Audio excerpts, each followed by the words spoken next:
Good morning, traders. It is 9:02 a.m. Eastern U.S. time on Tuesday, the 17th of October, 2017. Derivatives trading involves substantial risk of loss and is not suitable for all investors. Past performance is not necessarily indicative of future results. The overall market stance this morning is mixed. Gold taking a hit. Gold down $16.40 or 1.26%. Followed by the euro.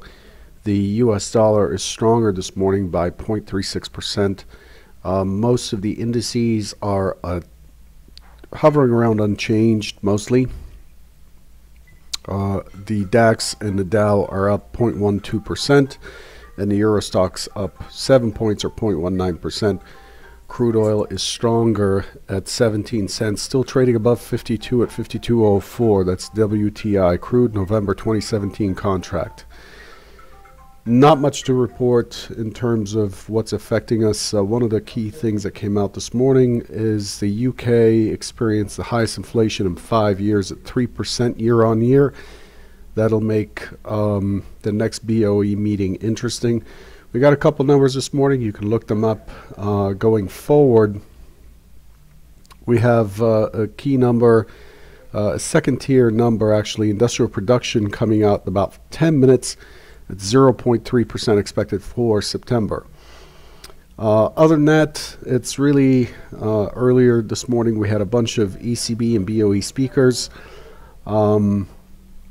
And then this afternoon we get Fed Speaker Harker at 1 p.m. 1 p.m. Fed Speaker Harker. And then after the close we get IBM earnings today. Let's shift quickly to what we expected yesterday versus what we got. Just to get through this quickly, there's a lot to cover. So this is the S&P. I covered both the S&P and the Russell yesterday. The S&P primary hypothesis push out open auction. Open auction push out above the range to new all-time highs, and then respond and end up at the point of control. The point of control being 25.51.75 after making new highs. And if we're lucky, we would have a pullback and continuation as shown here for an extended target of 25.49. That's a key area right now, 25.49. That is partially what happened yesterday. Let me take a look. That is partially what happened yesterday. There we go. So here's the S&P. 15 minutes, same chart that I drew the move on. You can see there it climbs right off the open. It's tough working with just two monitors. It climbed right off the open. I expected an open auction somewhat on the edge of the range. We were opening at the trader bite. We were opening around value high, so I expected some chop. Didn't see that. We pushed to new all-time highs, and we became responsive, and we pulled right down within a tick of the point of control. We poke through the point of control. The expectation is that we pull back to mid right here and continue the rotation down to 25.49, the key area down here.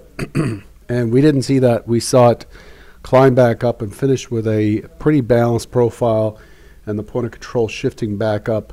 And this makes it so that the point of control has shifted up between the day before yesterday and yesterday, so Thursday, Friday, and then yesterday we shifted up again.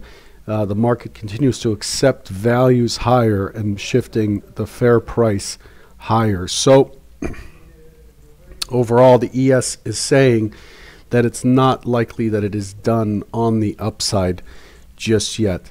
The Russell, different picture. So again, let's go back to what was expected yesterday. Here's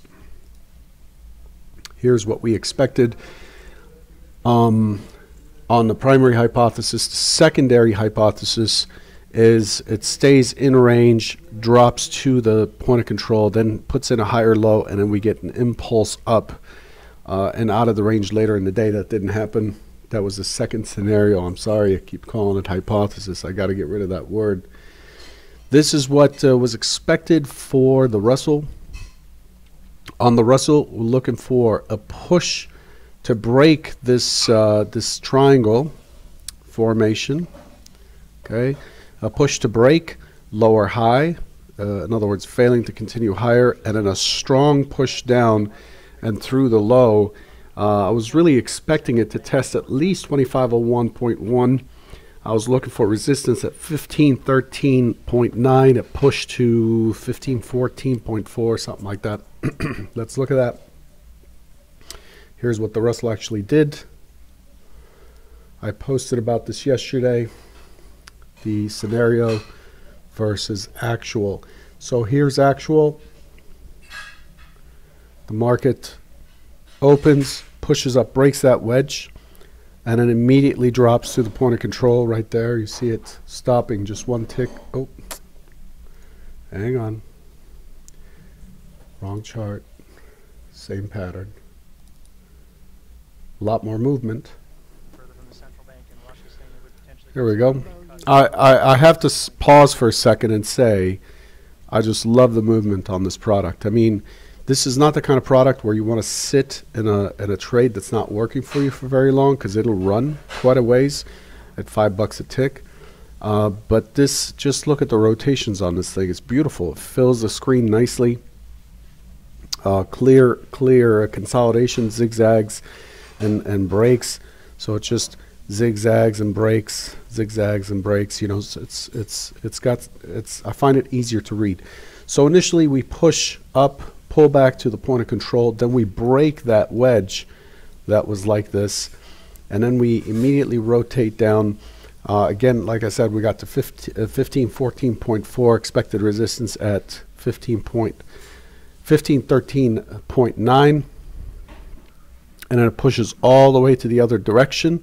A couple of stats from our sheet that we talked about last week on the webinar, with one side, with the IB low breaking, with the IB low being a one-side break, the probability of closing below mid was very, very high, and this is a day where that probability played out.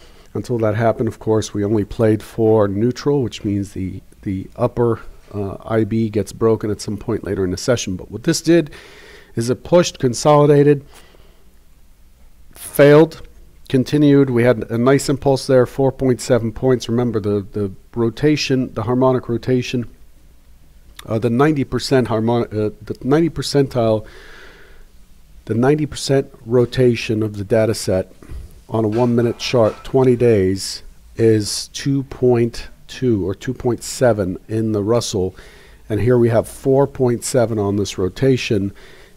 So impulsive, expecting continuation and expecting a break of the IB low. We get it, pull back to the IB low, push through this low, and it tackles that low that was that I talked about earlier, the prior day's low, and a push to 1500 for a test, and then it finally picks up. So you can see here, while the S&P pushed higher to the point of control and then back up, the S&P pushed back up, the Russell continues to be weak and is following the a logical auction of what is basically a weak structure. What we have here is basically a B-shaped profile, right? So a B shape. We spent most of our time at the bottom. What we have is long liquidation and continued testing lower. This morning, the market is holding at 1504 right against the point of control. So the Russell is really trading well and as expected, with continued weakness, while the S&P defies any sellers and continues to buy the dip every time. Okay, so that's how we played out versus what we expected. We pushed higher, down, we broke both sides, and we pushed to the prior days, or 2 days ago's low at 1501 or so. That plan worked out exactly as expected. So enough of that. We spent about 8 minutes on that, far too long. Secondary hypothesis was sideways to break higher later and then to finish right on top of the MC point of control. What have we done? back to the ES. Hang on. Again, I'm only using 2 monitors here as I travel. The ES overnight, just a horrible overnight chart. Horrible, horrible.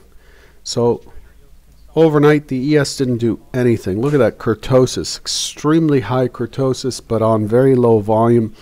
95,000 contracts until, I think, until 8 o'clock or so. We were hovering at around 79,000 contracts. Pretty poor. The volume inventory is negative. The delta is negative. And so is price inventory. Price inventory is about 80% or so to the sell side, but it's so small, such a small difference between 25.5475 and 25.56 and a quarter, just a point and a half. The overnight chart is telling us nothing. It's actually trading just like a holiday trade. So we're not getting anything out of this overnight chart at all. Let's see. And to bring us back to our intraday, for our expected participation today. So today I won't have time to cover the Russell as well, but I will do better once I'm back in Chicago. So today we're opening right in the middle of yesterday's range again. Very balanced profile. We're opening right against the mid. Again, the expectation is an open auction. I expect this morning. So as we fail to push higher, I expect us to start to move towards 25.49 on some weakness. That's hypo 2. Okay, that's all I have for you for today. It's 8:15 or 9:15 Eastern. I'll leave you with that. Good luck, and I'll catch you tomorrow from Chicago. Take care.